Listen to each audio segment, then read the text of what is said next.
रोशन जीवन के अंतिम पड़ाव में था, इसलिए वह तीर्थ यात्रा पर जाना चाहता था। उसने अपने जीवन भर की कमाई एक जगह एकत्रित कर रखी थी। जब उसके मन में तीर्थ यात्रा पर जाने का ख्याल आया तो उसने उसमें से कुछ अशर्फियाँ निकल ली और बाकी बची हुई 1000 अशर्फियाँ एक थैली में भर ली और अपने मित्र दीनानाथ को देते हुए बोला, मित्र, यह मेरे जीवन भर की कमाई है। अब मैं तीर्थ यात्रा पर जा रहा हूँ। अगर मैं 1 साल के अंदर नहीं आ पाया तो तुम इन्हें किसी नेक काम में खर्च कर लेना। 1 साल तक ये अशर्फियाँ तुम्हारे पास मेरी एक अमानत है। अगर मैं आ जाऊंगा तो इसे वापस ले लूंगा। दीनानाथ ने कहा, आप चिंता न करें, मैं आपकी ये अमानत संभल कर रखूंगा। आप बिना चिंता किए आराम से तीर्थ यात्रा पर चले जाइए। दीनानाथ की बात पर यकीन कर रोशन चला गया। इतना सारा धन देखकर दीनानाथ का मन बदल गया और उसने उन सारी अशर्फियों को हजम करने की ठान ली। 1 वर्ष बाद जब रोशन तीर्थ यात्रा से वापस आ गया और दीनानाथ के पास अपना धन लेने गया तो दीनानाथ ने धन देना तो दूर रोशन को पहचानने से भी इनकार कर दिया और उसे बेइज्जत करके घर से भगा दिया।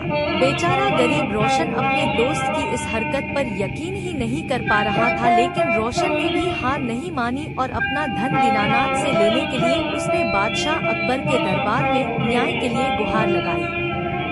अब दीनानाथ को भी दरबार में बुलाया गया, लेकिन दीनानाथ अभी भी रोशन को पहचानने से इनकार कर रहा था। रोशन के पास अपनी बात को साबित करने के लिए ना तो कोई गवाह था और ना ही कोई सबूत।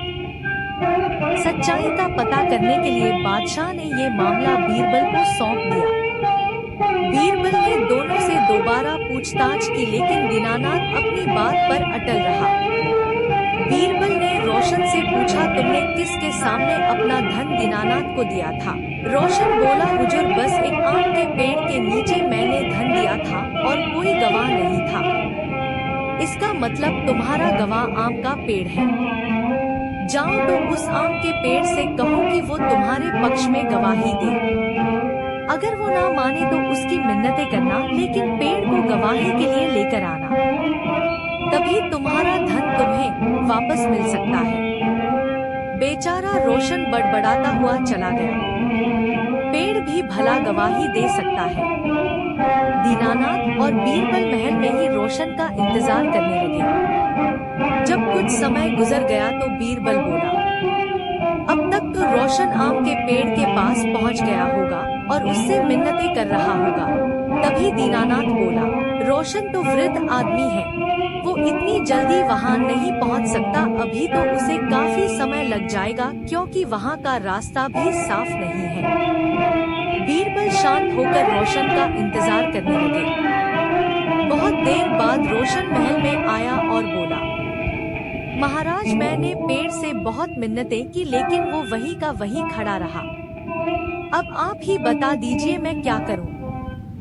बीरबल ने रोशन को आश्वासन देते हुए कहा कि तुम चिंता मत करो, पेड़ तुम्हारे पक्ष में गवाही देकर चला गया है। दीनानाथ ने आश्चर्यचकित होकर पूछा कि पेड़ कब आया? मैं तो कब से यही बैठा हुआ हूँ। बीरबल बोले, दीनानाथ, जब मैंने तुमसे पूछा था कि रोशन उस पेड़ के पास पहुँच गया होगा तो तुमने तुरंत इनकार कर दिया। इसका मतलब कि तुम उस जगह के बारे में अच्छी तरह जानते थे, लेकिन तुम झूठ बोल रहे थे। अब तुम सीधे सीधे अशर्फियों के बारे में बताते हो या मैं अपने तरीके से पूछूं?